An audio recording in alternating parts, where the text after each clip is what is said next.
시청자 여러분 안녕하십니까. 지금부터 전uk현의 한보정론을 시작하겠습니다. 이번에는요, 이 검찰 동향을 여러분께 말씀을 드리겠습니다. 지금 검찰의 부를 끓고 있고, 자, 그래서 이제 그야말로 폭풍 전야가 되는 것이죠. 자, 그런데 지금 하루 이틀 살살 좀 소강 상태를 보이다가 다시 말이죠. 지금 민주당에서 완전히 초강공 입장을 내놓고 있지 않습니까? 자, 그래서 이 검사 파면법을 만들고요. 또 이 다른 또 이 검사들의 그러니까 취업까지도 제한하는 아주 악법의 악법을 만들고 있어요. 예, 여기에 대해서 이제 실명으로 다시 반발을 하고 있는 상황이 되겠습니다. 그래서 검찰 내부의 이 반발상, 이 확대되면 확대되지 줄어들 가능성은 별로 없어 보입니다. 제가 그랬잖아요. 판사들하고 검사들은 성향이 근본적으로 다르다라고 제가 말씀을 드렸지 않습니까? 그리고 아무리 검사징계법, 또 검찰, 이 검사 파면법을 만든다 하더라도 이 검찰은 그 스타일, 그 성격상, 검사들의 성격상 판사하고 다르기 때문에 그대로 그냥 불이 꺼지지는 않을 것이다 라고 제가 예측한 바 있는데 꺼지지 않습니다. 자, 그리고 노만석에 대해서는 아주 초강경 카드를 꺼내드는데요. 국정조사를 여당 단독으로라도 밀어붙이겠다. 최대한 빠른 시간 안에. 그러면서 노만석이를 불러내겠다라고 최후 통첩까지 하고 있는 상황이 되겠습니다. 자, 그래서 민주당 내부 동향과 검찰 내부 동향을 여러분께 자세히 말씀드리도록 하겠고요. 지금 이 정성호가 말이죠. 이 문자가 이 텔레그램 문자죠. 텔레그램 문자가 노출된 바 있어요. 자, 이것이 다시 이제 언론 보도를 타고 확산되고 있는 상황이 되는 겁니다. 자, 그래서 요 내용도 여러분께 지금 내 텔레그램 문자 노출 이걸 보면 주진우 의원도 그랬잖아요. 그거 봐라. 또 주진우 한동훈. 자, 그래서 이거는 결국 상사가 누구냐? 지금 상사가 조상호 보좌관이고 그 밑에가 정성호다. 이렇게 비판하는 입장까지 나오고 있어요. 자, 그래서 요 내용도 여러분께 자세하게 좀 설명을 드리도록 하겠고요. 이 정성호. 자, 그래서 말이죠. 이게 일파만파로 커지고 있는 겁니다. 일파만파로 커지고 있는 거예요. 자, 그리고 지금 이제 여러분들 잘 아시다시피 지금 이제 이 무역 협상, 그 다음에 안보 협상 내용이 하나의 조인트 시트로 나왔습니다. 조인트 팩트 시트로 나왔는데, 자, 그러다 보니까 지금 이제 저도 말이죠. 제일 중요한 부분에 대해서는 지금 언급이 별로 없다. 그래서 이럴 것 같으면은 뭘 하고 이렇게까지 석 달간이나 기다릴 게 뭐가 있느냐. 외교적 무능이나 마찬가지가 아닌가. 이렇게 간략하게 언급을 해 드린 바 있어요. 예. 자, 그런데 말이죠. 진 커밍스 이 평론가죠. 미국의 진 커밍스 워싱턴. 예, 아주 글을 잘 쓰고 있는데 이분의 글이 말이죠. 굉장히 길어요. 사실 저도 뭐 지금 뉴스 읽어갖고 해석하기도 저도 바쁜데 어떨 때는 너무나 길어가지고 참 읽기도 굉장히 어려울 때가 좀 종종 있어요. 자, 그럼에도 불구하고 제가 이거를 쭉 다 읽어봤습니다. 자, 그런데 요 진 커밍스의 경우에는 이미 한국이 지금 괌화되고 있다. 이런 평가를 한 거지 않습니까? 그런데 이번에 지금 관세 협상의 내용을 하나하나 뜯어보면은 미국의 시스템 안에 이제 한국이 딱 들어와 있다. 이렇게 단정적으로 얘기하고 있습니다. 그래서 이거야말로 지금 이재명에 대한 일격이다. 이재명에 대한 강한, 강속구가 되는 것이죠. 예. 자, 그래서 이재명 정부가 이렇게 해서 트럼프한테 딱 올가매이는 구조로 이번 지금 이 조인트 팩트 시트에서 사실상 뭐 이제 거의 이제 완성돼 가는 것이 아니냐. 그래서 트럼프의 통제 속으로 이재명 정권이 들어갔다. 자, 그래서 이거는 결국은 말이죠. 예. 지금 미국이 어차피 오래가지도 못할 이재명을 승인해주는 대신에 한국 전체 구조를 미국 속으로 끌어들인 것이다. 이것이 이번 백악관 팩트시트의 핵심 작동 원리이자 트럼프 전략의 가장 정교하고 냉철한 계산이다. 그러면서 말이죠. 제목은 팩트시트지만 실질적으로는 한국의 주권 구조를 미국 체제 안에 고정시키는 정책 선문이다. 그래서 그 내용을 보면 지금 한국이 이미 미국의 통제 구조 속으로 완전히 편입된 현실을 분명히 알 수 있다. 이렇게 직격탄을 이재명 정부에 대해서 날리고 있습니다. 자, 그래서 요 내용까지 제가 말씀드리고요. 오늘 이제 밤 시간에 제가 말이죠. 그래서 그렇지 않습니까? 이제 전문가들의 평가가 나올 것이다 라고 말씀을 드렸는데 뭐 그렇다고 해서 저는 뭐 일부에서 얘기하는 대로 완전히 팩트시트가 완전히 사기당한 거다. 이렇게까지는 저는 뭐 평가하고 싶지 않고요. 정부도 고심한 흔적은 물론 있습니다. 그리고 지금 이제 전략이 잘못되다 보니까 너무나 많은 걸 잃었다. 이 점에 대해서는 저도 강하게 비판하지 않을 수 없고, 특히 쟁점에 대해서는 지금 미국 쪽으로부터 석 달간 시간이 걸렸음에도 불구하고 얻어낸 것이 별로 없다. 이게 저의 결론이에요. 그런 점에서는 비판의 소지가 상당하다. 이렇게 보여집니다. 예. 자, 그래서 이 진 커밍스, 이 평론가의, 의견을 여러분께 자세하게 이번 시간에 전해드리겠고, 그리고 이제 전반적으로 말이죠. 상세한 평가는요, 제가 이제 오늘 또는 내일 중으로 전문가들의 평가와 함께 전해드리겠다라는 말씀을 드립니다. 자, 그러면 말이죠. 지금 검찰을 완전히 이번에요, 지금 이제 이 민주당에서 그야말로 완전히 흔적을 없애버리려고 하는 것 같아요. 박살을 내고 있습니다. 박살. 자, 그래서 말이죠. 김병기 이름으로 당론으로 해서 검사 파면법을 오늘 발의했습니다. 그리고 국정조사도 단독으로 추진하는 것도 불사한다. 자, 그래서 검찰에 대한 압박 수위를 최대한으로 끌어올리고 있습니다. 자, 그래서 이번 기회에 말이죠. 이 검란이 확산되지 않도록 조기에 제압함과 동시에 이 기회에 대북송금 대장동 사건, 이게 굉장히 중요하잖아요. 요 수사 과정과 기소 과정을 속속 다 파헤치겠다. 이런 이 전선을 가다듬고 있어요. 자, 그래서 지금 검찰은요, 이거 민주당이 조작 기소한 거다 이렇게 하고 있지 않습니까? 그러다 보니까 검찰이 부글부글 끓는 겁니다. 예, 그래서 지금 이제 김병기가 추진하고 있는 검사 파면법, 이거는요, 검찰을 갖다가 검사를 일반 공무원하고 똑같이 파면할 수 있도록 지금은 탄핵만이 파면할 수 있도록 돼 있는데, 예. 그러니까 지금 이제 탄핵이나 또는 금고 이상의 형을 받았을 때만 파면할 수 있도록 되어 있어요. 현재의 규정은. 이거를 폐지하겠다는 겁니다. 자, 그리고요, 민주당은요, 지금 정성호 장관한테 집단 항명에 가담한 검사장들에 대한 징계도 공개적으로 요구하고 있습니다. 그리고 이런 법과 별개로 지금 이 법사위 간사가 여당 김용민이잖아요. 초강경. 예, 민변 출신. 김용민이가 말이죠. 판검사들이 퇴직한 후에는 3년간 선출직에 출마할 수 없도록 제한하는 검찰청법, 법원조직법도 개정하고, 그리고 대법원장과 대법관, 헌재소장, 헌재재판관 등 특정 고위직과 재임시 징계처벌을 받은 판검사들의 변호사 개업까지도 제한하는 내용의 변호사법 개정안을 각각 대표 발의했습니다. 예. 자, 그래서 김용민이는요, 김어준 이 뉴스공장에 나와가지고 지금 난동 부리는 검사들이 개업 못하게 만든다고 하면 화들짝 놀랄 것이다. 제일 아픈 부분을 건드리겠다라고 해서 요 법을 강행할 예정으로 있어요. 그리고 지금 이성윤 중앙지검장, 문재인의 애완견이죠. 퇴임한 변호사의 수임 제한 기한을 연장하고 편법 변론에 대한 처벌 수위를 높이고 과태료 부과 근거를 신설한 내용의 변호사법 개정안도 발의를 했습니다.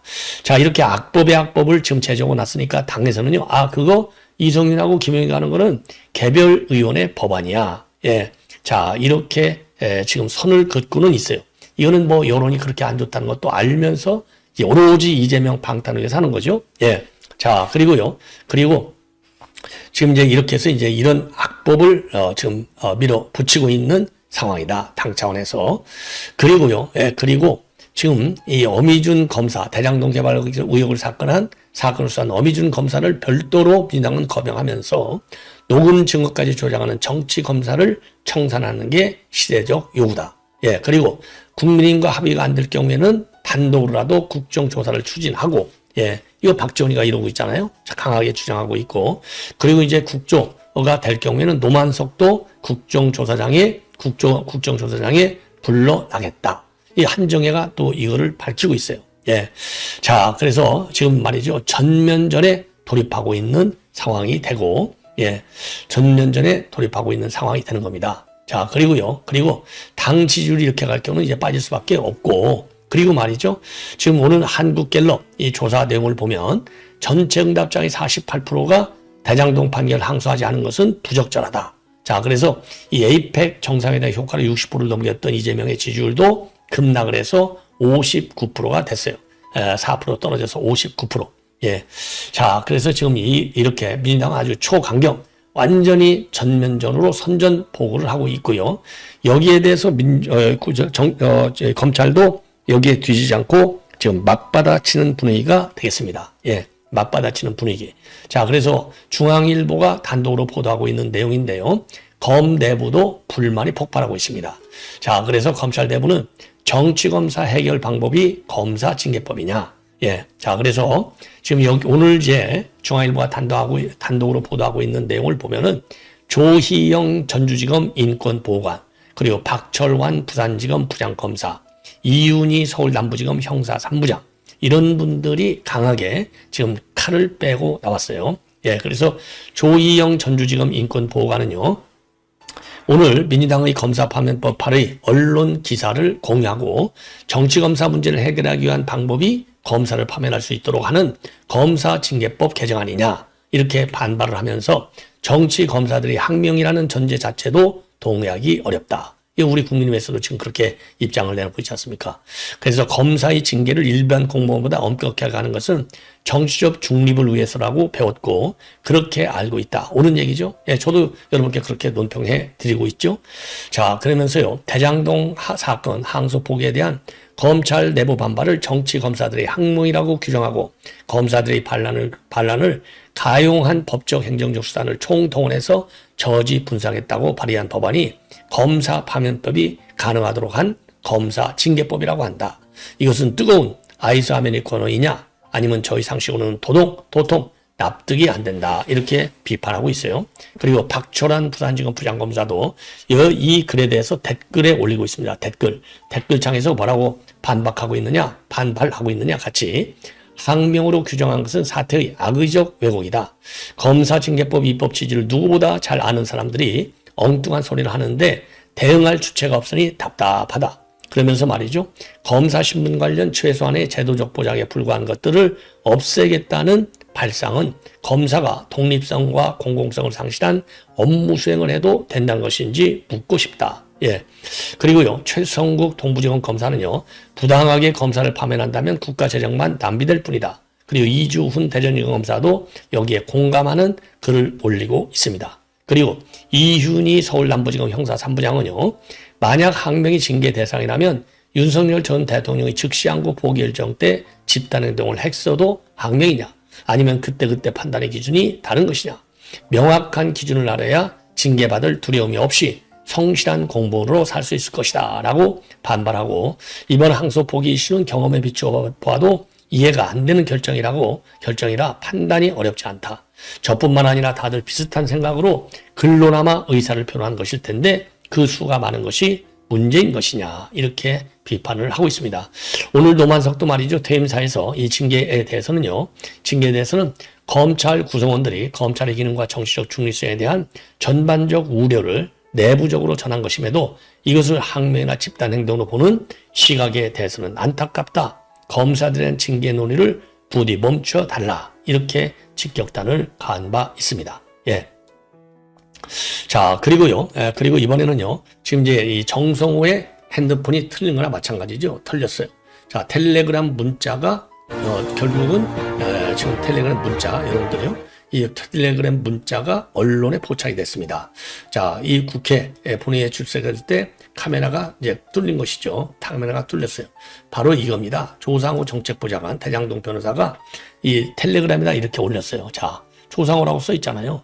뭐가 좋을 것 같습니다. 다른 논리라도 일관성 유지가 필요하다. 그러면서 대장동 사건은 피고인들이 중형이 나와 있기 때문에 형량 측면에서 항소 자제 관행을 만들어가는 측면에서 항소 포기한 것이고, 수익 환수는 항소심에서 천천히 피해 대책으로 다뤄도 된다. 자, 이게 정성호가 요대로 읊고 다니잖아요. 예, 요대로 읊고 다녀요, 정성호가. 그 민사소송동과 가지고서도 다 받아낼 수 있어. 이게 저를 조상호의 지침에 따라서 장관이 움직이는 겁니다.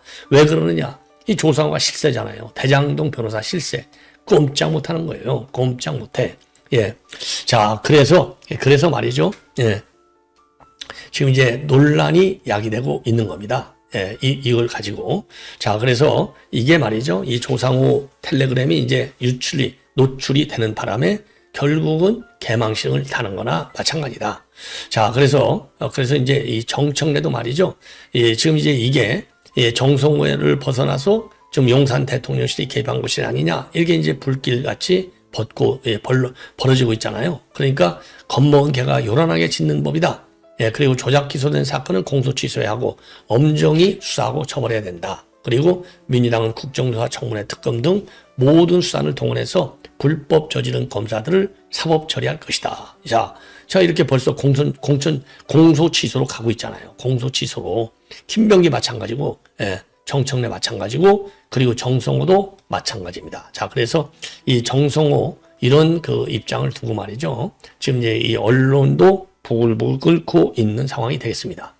자, 이번에는 이제 진 커밍스의 글을 여러분께 말씀을 드리겠습니다. 진 커밍스. 자, 그래서 말이죠. 이게 지금 이제 이 한국의 주권이 결국 미국 통제 체제 아래 공식 편입된 것을 선언한 것이 이번에 팩트 시트다. 이렇게 얘기하고 있어요. 자, 그래서 이번에 이 백악관이 발표한 공식 팩트 시트가 정말야말로 공개가 됐는데 그 내용은 그야말로 충격적이다. 이 문서는 단순히 정상회담의 의례적 발표문이 아니다. 한국의 산업, 무역, 금융, 안보 체제 전반을 미국 중심의 구조 안에 고정시키는 제도적 합의문에 가깝다. 트럼프 행정부는 이것을 한미 동맹의 새로운 장이라고 표현했지만 그 새로운 장의 본질은 한국의 전략적 자율권이 미국의 통제체제 안으로 공식 편입되었음을 선언하는 것이다. 그러면서요, 핵심은 단 하나다. 누가 대통령이 되든 이제 한국의 시스템 전체는 미국의 승인과 규칙 그리고 계약망 속에 묶이게 됐다. 그래서 팩트 시트에서 얻어는 이미 이 모든 것을 지금 암시하고 있는데 트럼프의 히스토릭 2024 빅토리어하고 이재명의 당선을 나란히 언급하면서 두 정권의 정통성을 동시에 부각시킨 것이다. 이것은 이재명 정부의 민주적 가치를 칭송하기 위한 문장이 아니라 미국이 한국의 정권 교체와 무관하게 제도적 거래를 추진할 수 있는 근거를 공식화한 장치였다. 그러면서 결국 이재명 정부는 그 문장을 통해서 국제적 승인을 얻었고 미국은 그 승인과 맞받고 산업, 금융, 안보 전반의 실질적 지배권을 제도적으로 확보했다. 정식으로 정부를 승인해 주어야 제도를 합법적으로 확보할 수 있기 때문이다. 예. 자, 그래서 말이죠. 지금 이재명 정부가 정통성 논란과 사법 리스크로 정치적 불안정에 놓여 있는 이 시점에서 트럼프가 가장 먼저 제공한 것은 공식적 승인이다. 그 승인 자체가 이재명에게는 정치적 생명선이었고 바로 그 지점을 미국이 지렛대로 활용한 것이다. 그래서 결국 미국은 어차피 오래가지도 못할 이재명을 승인해주는 대신에 한국 전체의 구조를 가져간 것이다. 그리고 이것이 곧 이번 백악관 팩트시트의 핵심 작동 원리이자 트럼프 전략의 가장 정교하고 냉철한 계산이었다. 그러면서요, 제목은 팩트시트지만 실질적으로는 한국의 주권 구조를 미국 체제 안에 고정시키는 정책 선언문이다. 그 내용을 보면 지금 한국이 이미 미국의 통제 구조 속으로 완전히 편입된 현실을 분명히 알 수 있다. 이렇게 주장하고 있습니다. 그래서 예컨대 말이죠. 조선산업, 이거는 미국 해양패권 복원의 전초 기지가 되고 있다. 예, 해양패권, 미국 해양패권 속으로 들어오게 됐다는 거죠. 이 조선업의 협력이. 그 다음에 원자력, 이거 핵연료하고 기술, 이건 면허형 주권이나 마찬가지다. 그래서 미국이 한국의 민군 원자력 프로그램을 지원한다고 명시하고 있지만은 그 뒤에는 미국 법률의 요건에 따라 허가제 한 절차에 한정한다는 단서가 붙어 있는데 이것은 곧 한국의 핵 연료 동추 재처리가 미국의 승인 절차 아래에서만 가능하다는 뜻이다. 예. 자, 그래서 결국 한국의 원자력 산업은 미국이 면허를 발급해야만 가동할 수 있는 산업으로 전환된 것이고, 즉 한국은 이제 미국의 법적 승인 없이는 핵 연료 정책은 물론이고 원전 전략 자체를 변경할 수도 없는 구조에 들어갔다. 그리고 세 번째, 식량, 농업, 축산물, 미국산 공급망의 제도적 고정로가 됐다는 거죠. 그래서 이번 합의에는 식품, 농산물, 축산물 분야도 명확히 포함되어 있다. 그래서요, 한국은 미국과 협력하여 식품, 농산물 교육의 비관세 장벽을 해소하고 농업, 생명공학 제품의 승인 절차를 간소화하며 미국 원예, 축산물 전담 데스크를 설치하기로 했다는 겁니다. 결과적으로 미국산 소고기와 옥수수, 유전자 변형 작물, 유제품은 한국 내에서 정책적으로 보호받는 지위를 얻게 되었고, 한국 식품 농업 부분에서 사실상 미국의 표준과 규제에 종속되는 체제로 들어섰다. 즉 식량 시장이 자유무역이라는 이름으로 사실상 미국의 통제에 들어간 것이다. 아주 분석을 특이하게 잘하고 있는 것 같아요. 그리고 자동차 산업하고 제조업은요, 시장 적분이라고 하는 명목 아래 고정된 관세 구조를 벗어나지 못하게 됐다. 15%를 얘기하는 것이죠. 예. 그 다음에 그래서 한국 시장은 미국 브랜드의 수출 허브로 재편되고 한국 자동차 산업은 미국의 공급망 속 하위 단계로 묶이게 되면서 미국 일방적으로 우위에 서는 구조가 됐다. 그리고 다섯 번째, 반도체 디지털 제약, 기술 규제와 데이터 주권의 기속이라고 보는 겁니다. 그래서 반도체에 대해서 미국은요, 한국보다 불리하지 않은 조건을 약속했지만 실상은 미국 주도 공급망 내 표준, 제재, 수출 통제의 상시화를 의미한다. 상시화를 의미한다. 그리고 디지털 동항에서는요, 미국 기업에 대한 차별 금지, 데이터의 자유로운 이전을 명시해서 한국의 클라우드, 통신, 그 다음에 핀테크 산업을 미국의 법적 틀에 묶어두게 되었다. 예. 자, 그 다음에 여섯 번째는 외환과 달러인데요. 보이지 않는 이건 사슬이 돼서 금융주권을 제약하게 됐다는 겁니다. 자, 이게 이제 외환시장, 외환시장 조항은 기술적 문장으로 보이지만은 그 내용은 강력한 금융주권의 제도적 붕괴다. 예. 그래서 한국 연간 200억 달러 이상의 달러를 시장에서 조달할 수 없으며 추가 수요가 발생할 경우에는 반드시 미국과 협의해야 되고, 이로써 한국은행의 외환 정책은 사실상 미국 재무부의 승인 감시 체계 아래 편입되게 된 것이다. 예, 이렇게 해석을 하고 있습니다. 자, 그렇기 때문에 이런 것들이 결국은 미국 시스템 안으로의 한국의 그 종속, 이거를 주장하게 되는 겁니다.